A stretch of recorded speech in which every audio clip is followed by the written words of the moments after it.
ಇದ್ದಾರೆ. ಒಂದು ಕ್ಷಣನೂ ಕೂಡ ನಮ್ಮ ಚಿತ್ತ ಆ ಕಡೆಗೆ ಈ ಕಡೆಗೆ ಅಲಗಾಡಬಾರದು. ಅಷ್ಟು ಏಕಾಗ್ರತೆಯಿಂದ ಮೌನವಾಗಿ ಆಲಿಸಬೇಕು. ಈ ಸಮಯ ಜಾತ್ರೆ ಮತ್ತೆ ಸಿಗ್ತದೆ ನಮಗೆ ಆ ಕಡೆ ಈ ಕಡೆ. ದಯವಿಟ್ಟು ಯಾರು ಗಲಾಟೆ ಮಾಡಬೇಡಿ. ದೇಹವು ಬೀಳುವ ಮುನ್ನ ನೆಲೆಯನ್ನು ನೋಡಿಕೊನಿ, ದೇಹವು ಬೀಳುವ ಮುನ್ನ ನೆಲೆಯನ್ನು ನೋಡಿಕೊನಿ, ಗುರುವಿನ ನೆರವನ್ನು ಪಡೆಯುತ್ತಲೀ ಗುರಿಯ ಕಡೆಗೆ ನಡೆನಿ, ಕಬೀರ ಗುರಿಯ ಕಡೆಗೆ ನಡೆನಿ. ಅಜ್ಞಾನದಿ ಈ ಮನುಜ ಪಾಪವಗೈಯುವನೈ, ಅಜ್ಞಾನದಿ ಈ ಮನುಜ ಪಾಪವಗೈಯುವನೈ. ಸದ್ಗುರು ದೊರೆತ ಕ್ಷಣ ಮಾತ್ರದಲ್ಲಿ ಕರ್ಮವು ಕಳೆಯುವುದೈ, ಕಬೀರ ಕರ್ಮವು ಕಳೆಯುವುದೈ. ಪ್ರಾರಂಭದಲ್ಲಿ ಪ್ರಾತಸ್ಮರಣೆಯ ಪರಮ ಪೂಜ್ಯನೆಯ ಶ್ರೀ ಗುರುದೇವರನ್ನ, ಪರಮ ಪಾವನ ಮೂರ್ತಿಗಳು, ಶ್ರೋತ್ರಿಯ ಬ್ರಹ್ಮನಿಷ್ಠರು, ಶಾಪಾನುಗ್ರಹ ಸಿದ್ಧಹಸ್ತರಾಗಿರತಕ್ಕಂತಹ ಲೀಲಾಮೂರ್ತಿ, ಪವಾಡ ಪುರುಷ, ಶ್ರೋತ್ರಿಯ ಬ್ರಹ್ಮನಿಷ್ಠರು, ಈ ಎಲ್ಲ ಕಾರ್ಯಕ್ರಮಗಳಿಗೆ ಕಾರಣೀಭೂತರಾಗಿರತಕ್ಕಂತಹ ಮಹಾಯೋಗಿ, ತ್ಯಾಗಿ, ಜ್ಞಾನಿ, ಮಹಾ ತಪಸ್ವಿಗಳಾಗಿರುವ ಚನ್ನಬಸವೇಂದ್ರ ದೇವರಕೊಂಡ ಅಜ್ಜನವರಲ್ಲಿ ಅನಂತ ಕೋಟಿ ಭಕ್ತಿಪೂರ್ವಕ ಪ್ರಣಾಮಗಳನ್ನು ಸಲ್ಲಿಸ್ತಾ, ಜಗದ್ಗುರು ಸಿದ್ಧಾರೂಢರಾದಿಯಾಗಿ ಶಿವಾನಂದ ಗುರುನಾಥಾರೂಢ ಅಪ್ಪಾಜಿಯವರ ಅಡಿದಾವರಗಳಲ್ಲಿ ಭಕ್ತಿಪೂರ್ವಕ ಪ್ರಣಾಮಗಳನ್ನು ಸಲ್ಲಿಸ್ತಾ, ಅವರಿವರನ್ನದೇ ಲೋಕ ಕಲ್ಯಾಣಕ್ಕಾಗಿ ಅವತರಿಸಿದ ಸರ್ವಸಂತ ಮಹಾತ್ಮರನ್ನ, ಬಸವಾದಿ ಶಿವಶರಣರನ್ನ ಸ್ಮರಣೆ ಮಾಡಿಕೊಂಡು 42ನೆಯ ವೇದಾಂತ ಪರಿಷತ್ತು ಹಾರುಗೇರಿಯಲ್ಲಿ ಒಂದು ಹೊಸ ಇತಿಹಾಸವನ್ನು ಇವತ್ತು ಸೃಷ್ಟಿ ಮಾಡ್ತಾ ಇದೆ.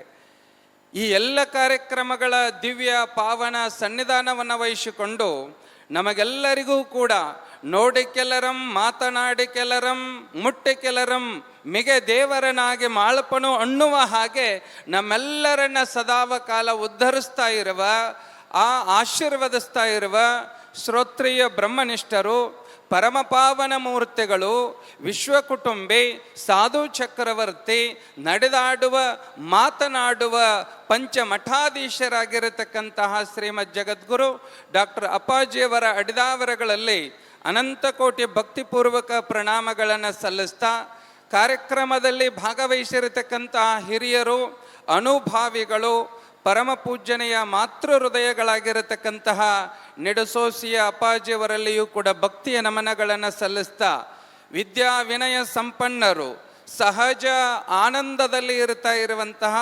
ಶಾಂತಮೂರ್ತಿಗಳಾಗಿರುವ ಹಂಪಿ ಹೇಮಕೂಟದ ವಿದ್ಯಾನಂದ ಅಪ್ಪಾಜಿಯವರಲ್ಲಿಯೂ ಭಕ್ತಿಯ ನಮನಗಳನ್ನು ಸಲ್ಲಿಸ್ತಾ, ನಮ್ಮ ಇಂಚಲದ ಪರಮ ಪೂಜ್ಯ ಪೂರ್ಣಾನಂದ ಭಾರತಿ ಮಹಾಸ್ವಾಮಿಗಳವರನ್ನೇ ಮೊದಲುಗೊಂಡು ವೇದಿಕೆಯ ಮೇಲೆ ಉಪಸ್ಥಿತರಿರುವಂತಹ ಸರ್ವ ಪೂಜ್ಯರ ಹಾಗೂ ಮಾತೆಯರಲ್ಲಿ ಭಕ್ತಿಯ ನಮನಗಳನ್ನು ಸಲ್ಲಿಸ್ತಾ, ಯಾವ ಮಾನವ ಜನ್ಮದ ಯಥಾರ್ಥವಾಗಿರುವಂತಹ ಸ್ವರೂಪವನ್ನು ತಿಳಿದುಕೊಂಡು ನಿತ್ಯ ಮುಕ್ತಿಯ ಸುಖವನ್ನು ಹೊಂದಿ ಸದ್ಗುರುಗಳ ಒಂದು ಕೃಪೆಗೆ ಪಾತ್ರರಾಗಲು ಆಗಮಿಸಿದ ಎಲ್ಲ ಸಮಸ್ತ ಹಿರಿಯರೇ, ಗಣ್ಯಮಾನ್ಯರೇ, ಶರಣ ಬಂಧುಗಳೇ, ತಾಯಂದಿರೇ, ಯುವ ಮಿತ್ರರೇ, ಪುಟಾಣಿ ಮಕ್ಕಳೇ, ಮಾಧ್ಯಮದ ಮಿತ್ರರೇ, ಸಂಗೀತ ಕಲಾ ಬಳಗವೇ, ಸಮಸ್ತ ದೈವಕ್ಕೆ ಶರಣು ಶರಣಾರ್ಥಿಗಳು. ಇವತ್ತಿನ ದಿನದ ಒಂದು ಅದ್ಭುತವಾಗಿರುವಂತಹ ವಿಷಯವನ್ನು ನಾವೆಲ್ಲ ಇವತ್ತು ತಿಳ್ಕೊಳ್ಬೇಕಾಗದು.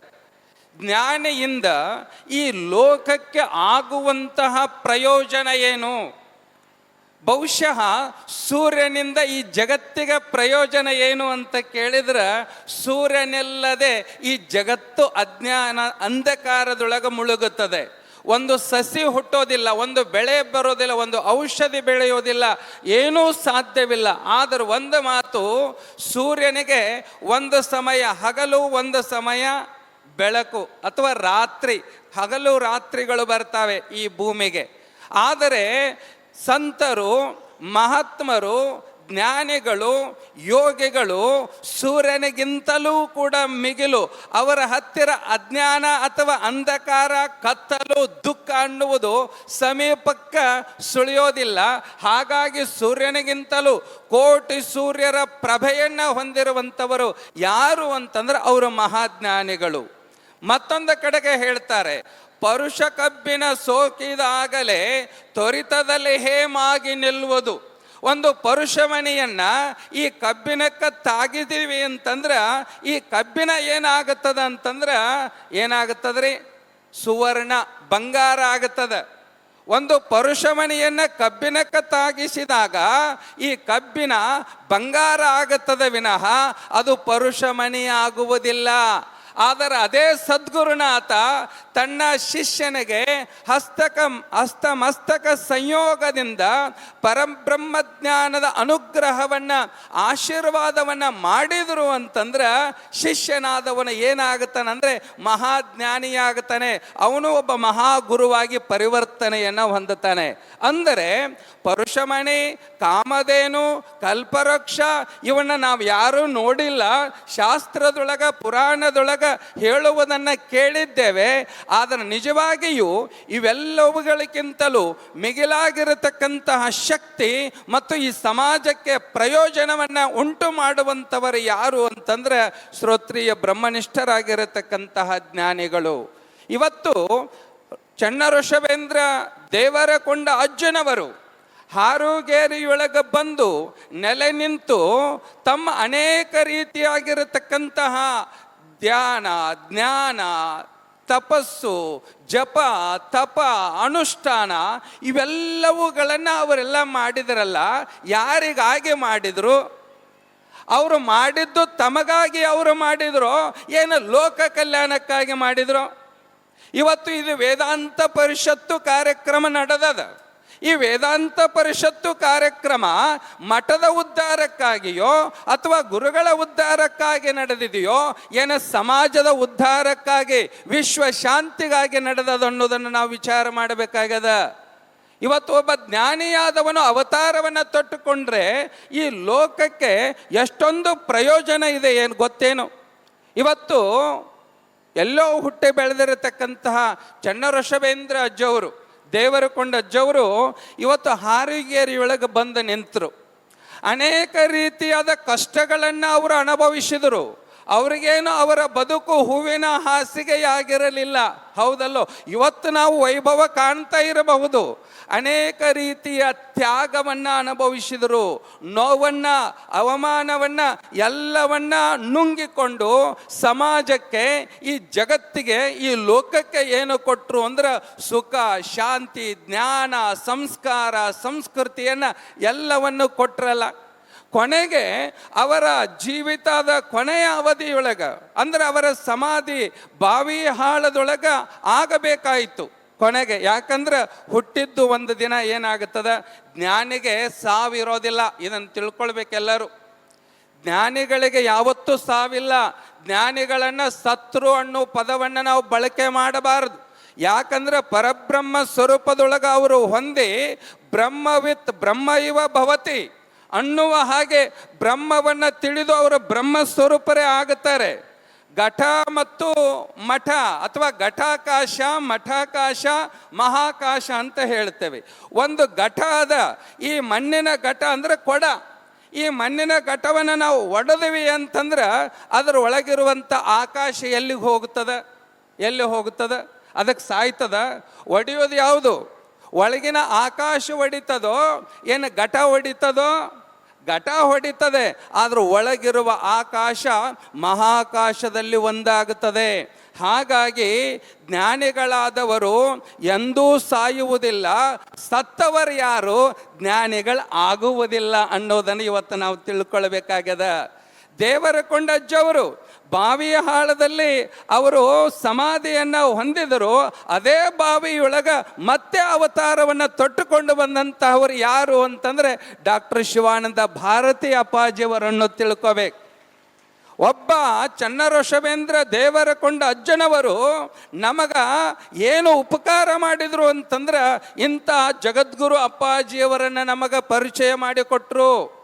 ಜಗದ್ಗುರು ಶಿವಾನಂದ ಭಾರತಿ ಅಪ್ಪಾಜಿಯವರು ಇವತ್ತು ನಮಗೆಲ್ಲ ಇಷ್ಟೆಲ್ಲ ಸಾಧು ಸತ್ಪುರುಷರನ್ನು ನಮ್ಮ ಮುಂದೆ ಬಂದು ಕುಂದರಿಸಿದ್ದಾರೆ. ಯಾರ ಶಕ್ತಿ ಅಂದ್ರೆ ಅಪ್ಪವರ ತಪಸ್ಸು, ಅಪ್ಪವರ ಜ್ಞಾನ, ಅಪ್ಪರ ಸ್ವಹೃದಯತೆ, ಸಮಾಜಕ್ಕಾಗಿ ಏನೆಲ್ಲ ತ್ಯಾಗವನ್ನು ಅವರು ಮಾಡಿದ್ದಾರೆ. ಆದರೆ ಏನು ಮಾಡೋದ್ರಿ, ಈ ಸಮಾಜ ಜ್ಞಾನಿಗಳನ್ನು ಅರ್ಥ ಮಾಡಿಕೊಳ್ಳುವುದಿಲ್ಲ. ಜ್ಞಾನಿಗಳಾದವರು ಸಮಾಜವನ್ನು ಅರ್ಥ ಮಾಡಿಕೊಳ್ತಾರೆ. ಆದರೆ ಈ ಸಮಾಜ ಯಾವತ್ತೂ ಜ್ಞಾನಿಗಳನ್ನು ಅರ್ಥ ಮಾಡಿಕೊಳ್ಳೋದಿಲ್ಲ. ಅವರು ತಮ್ಮದೇ ಆದಂತಹ ಲಯದೊಳಗ, ತಮ್ಮದೇ ಆಗಿರುವಂತಹ ದೃಷ್ಟಿಯೊಳಗ ಜ್ಞಾನಿಗಳನ್ನು ನೋಡ್ಲಿಕ್ಕೆ ಹೋಗುತ್ತಾರೆ.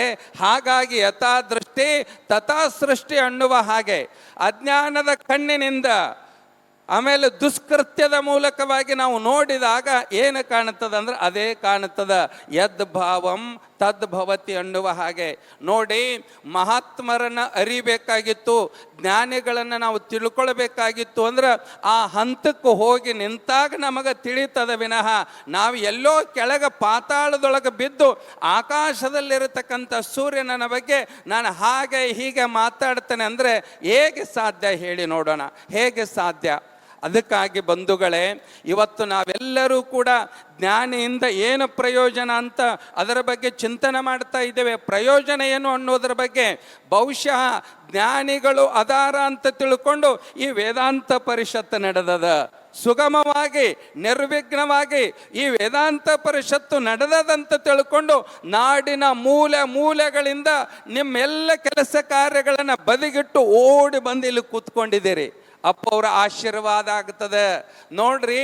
ಅಪ್ಪವ್ರನ್ನ ಬಂದು ನೀವು ಪಾದ ಮುಟ್ಟಿ ನಮಸ್ಕಾರ ಮಾಡ್ತಿರೋ ಗೊತ್ತಿಲ್ಲ, ಆದರೆ ಎಲ್ಲೆಲ್ಲ ಅಲ್ಲೇ ಕಣ್ಣು ಮುಚ್ಕೊಂಡು ಅಪ್ಪವರನ್ನ, ದೇವರಕೊಂಡ ಜನವರನ್ನ, ಶಿವಾನಂದ ಭಾರತಿ ಅಪ್ಪಂಗಳವರನ್ನ ನಮ್ಮ ಹೃದಯದೊಳಗ ಸ್ಮರಣ ಮಾಡಿದರೆ ಸಾಕು, ಮನಸ್ಸಿನೊಳಗ ಸ್ಮರಣ ಮಾಡಿದರೆ ಸಾಕು, ಎಲ್ಲ ದುಷ್ಕೃತ್ಯಗಳು, ದುರ್ಭಾವನೆಗಳು, ದುಃಖ ದುಮ್ಮಾನಗಳು, ನೋವುಗಳು, ಕಷ್ಟ ಕಾರ್ಪಣ್ಯಗಳು ಎಲ್ಲವೂ ಕೂಡ ಛಿದ್ರವಾಗಿ ಹೋಗುತ್ತವೆ. ನಾವು ಪವಿತ್ರಾತ್ಮರಾಗುತ್ತೇವೆ. ಇದನ್ನು ನಾವೆಲ್ಲರೂ ಕೂಡ ತಿಳ್ಕೊಳ್ಬೇಕಾಗ್ಯದ. ಒಬ್ಬ ಸದ್ಗುರು ಜ್ಞಾನಿಯ ಮುಂದೆ ಬಂದು ನೋಡಿ ಕೆಲರಂ, ಸದ್ಗುರುನಾಥನ ದೃಷ್ಟಿ, ಅವರ ಕಣ್ಣಿನ ದೃಷ್ಟಿ ನಮ್ಮ ಮೇಲೆ ಬಿದ್ದರೆ ಸಾಕು, ನಮ್ಮ ಜೀವನ ಪಾವನ ಆಗುತ್ತದೆ. ನೋಡಿ ಕೆಲರಂ, ಮಾತನಾಡಿ ಕೆಲರಂ. ಏನು ಮಾಡ್ತಾರೆ, ಕೆಲವರು ಬಂದು ಅಪ್ಪವ್ರ ಜೊತೆಗೆ ಆರಾಮದಿರೇನ್ರಿ, ಅಥವಾ ಅಪ್ಪವ್ರು ನಮಗೆ ಆರಾಮದಿರೇನ್ರಿಪ್ಪ ಅಂದ್ರೆ ಸಾಕು, ಅಪ್ಪವ್ರೆ ನಿಮ್ಮ ಆಶೀರ್ವಾದ ಇರೋ ತನಕ ನಾವು ಯಾವಾಗಲೂ ಆರಾಮಾಗಿನೇ ಇರ್ತೇವೆ. ಇವತ್ತು ನಮಗೇನಾದರೂ ಕಷ್ಟಗಳು ಬಂದಾವು, ದುಃಖಗಳು ಬಂದಾವಂದ್ರೆ ನಾವು ಗುರುವಿನಿಂದ ಬಹಳ ದೂರ ಅದೇವಿ ಅಂತ ತಿಳ್ಕೊಳ್ಬೇಕು.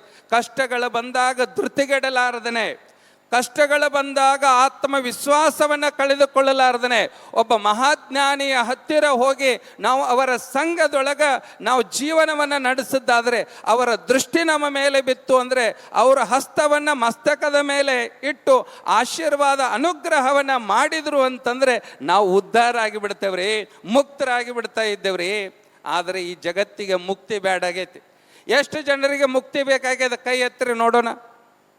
ಎಷ್ಟು ಜನರಿಗೆ ಮುಕ್ತಿ, ಎಷ್ಟು ಜನರಿಗೆ ಬೇಕಾಗ್ಯಾವು? ಮಕ್ಕಳು, ಮರಿ, ಅಧಿಕಾರ, ಅಂತಸ್ತು, ಮಣಿ ಯಾರಿಗೆ ಬೇಕಾಗಿದೆ ನೋಡ್ರಿ. ಒಂದು ಕಡೆಗೆ ಹೇಳ್ತಾರೆ, ವಯಸ್ಸಿಗೆ ಬಂದರು ಅಂತಂದ್ರೆ ಮಕ್ಕಳು ಮದುವೆ ಮಾಡಬೇಕು, ನೌಕರಿ ಮಾಡಬೇಕು ಅಂತ ಓಡಾಡ್ತಾರೆ. ಹಂಗೆ ಅಲ್ಲ, ನೌಕರಿ ಮಾಡ್ರಿ, ಮದುವೆ ಮಾಡಿಕೊಳ್ಳ್ರಿ ಬೇಡ ಅನ್ನೋದಿಲ್ಲ, ಆದ್ರೆ ಗುರುವಿನ ಮಾಡಿಕೊಳ್ಬೇಕು ಅಂತೇಳಿ ಒಂದು ಸಲ ಈ ಸಮಾಜ ವಿಚಾರ ಮಾಡಿದೇನ್ರಿ?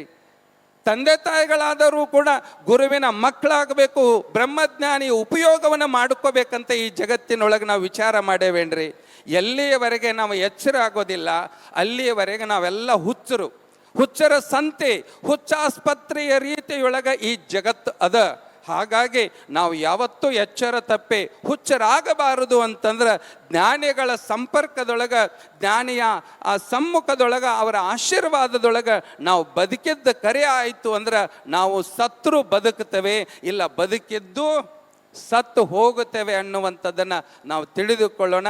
ದೇವರ ಕೊಂಡ ಅಜ್ಜವರ ಆಶೀರ್ವಾದ ಅನುಗ್ರಹ ನಿಮ್ಮೆಲ್ಲರ ಮೇಲೆ ಅದ ಅಂತ ತಿಳ್ಕೊಂಡೇ ಅಪ್ಪವರನ್ನು ನಾವು ಕಂಡಿದ್ದೇವೆ. ಅಪ್ಪವರ ಆಶೀರ್ವಾದ ಅನುಗ್ರಹವನ್ನು ಪಡೆದುಕೊಳ್ತಾ ಇದ್ದೇವೆ. ನನ್ನ ಸುದೈವ ಈ ಸಾರಿ ಎಲ್ಲ ಹಿರಿಯರು ಪರಮ ಪೂಜ್ಯರು ನನಗೊಂದೆರಡು ತೊದಲು ನುಡಿಗಳನ್ನು ಹಂಚಿಕೊಳ್ಳಲಿಕ್ಕೆ ಅವಕಾಶವನ್ನು ಮಾಡಿಕೊಟ್ರು. ಇದು ನನ್ನ ಪೂರ್ವ ಜನ್ಮದ ಸುಕೃತ ಪುಣ್ಯ. ಹಾಗಾಗಿ ಎಲ್ಲ ಅಪ್ಪಾಜಿಯವರಿಗೆ, ಎಲ್ಲ ಆಡಳಿತ ಮಂಡಳಿಯವರಿಗೆ ನಾನು ಹೃದಯಪೂರ್ವಕ ಅನಂತ ಕೃತಜ್ಞತೆಗಳನ್ನು ನಮಸ್ಕಾರ